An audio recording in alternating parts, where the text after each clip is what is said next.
Welcome to KDSMS Education. পুৰণি প্ৰশ্ন কাকতৰ উত্তৰসমূহ আগবঢ়াই আছো। প্ৰথম পেপাৰৰ পৰাই আগবঢ়াইছো আজিও। আমাৰ যিকিটা 2 নম্বৰীয়া প্ৰশ্ন উত্তৰ আছে আজি কিটা দিছো। মই ওপৰতে থাম্বনেইলত আপোনালোকে দেখিছে কি প্ৰশ্ন দিছো। তাৰ উত্তৰসমূহ চাওয়া হওক। প্ৰথম প্ৰশ্নটো আছে মাধৱদেৱৰ নাট্যৰীতিৰ দুটা বিশেষত্ব লিখা। মাধৱদেৱৰ নাট্যৰীতিৰ দুটা বিশেষত্ব হৈছে মাধৱদেৱৰ নাটকত বিল্বমঙ্গল বা লীলাশুকৰ কৃষ্ণা কৰ্ণামৃত গন্ধৰ প্ৰভাৱ দেখিবলৈ পোৱা যায়। তাৰ পিছতে দ্বিতীয়টো হৈছে মাধৱদেৱৰ নাটকসমূহত বাৎসল্য ৰসৰ প্ৰাধান্য দেখা যায়। এই দুটা হৈছে বিশেষত্ব। তাৰ পিছতে তৃতীয় কুৱেশ্যনটো গোপালদেৱে জন্মযাত্ৰা নাটৰ পৰিপূৰক হিচাপে ৰচনা কৰা নাটখন সেইখন হৈছে নন্দোৎসৱ।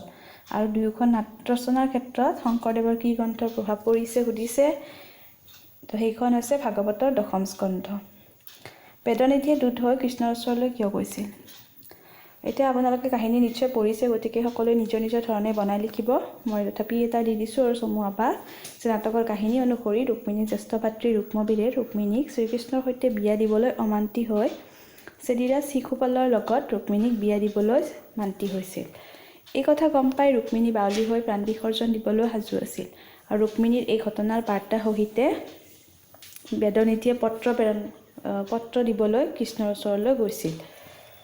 তাৰপিছতে 4 নম্বৰ প্ৰশ্নটো আছে শিশু কৃষ্ণই যমলাৰ্জুন গছ দুজোপা কেনেকৈ ভাঙিছিল আৰু তাৰ ফলত কি হৈছিল?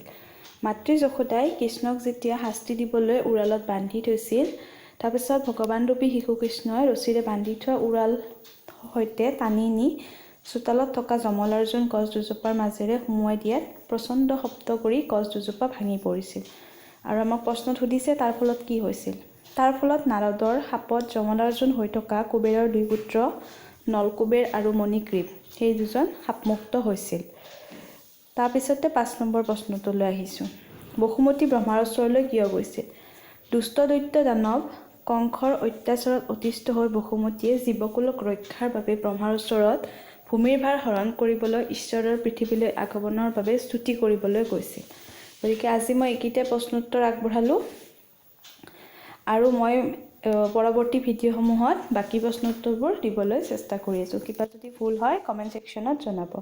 আৰু মোৰ আগৰ ভিডিঅ'বোৰ চাব। এইটো পাৰ্ট 2 হয়। মই এইকেইদিন চিৰিজ হিচাপত আগবঢ়াই থাকিম। আৰু আপোনালোকৰ কাৰ কেতিয়া পৰীক্ষা পৰিছে যদি ডেটবোৰ দিছে মোক কমেণ্ট ছেকশ্যনত জনাবচোন।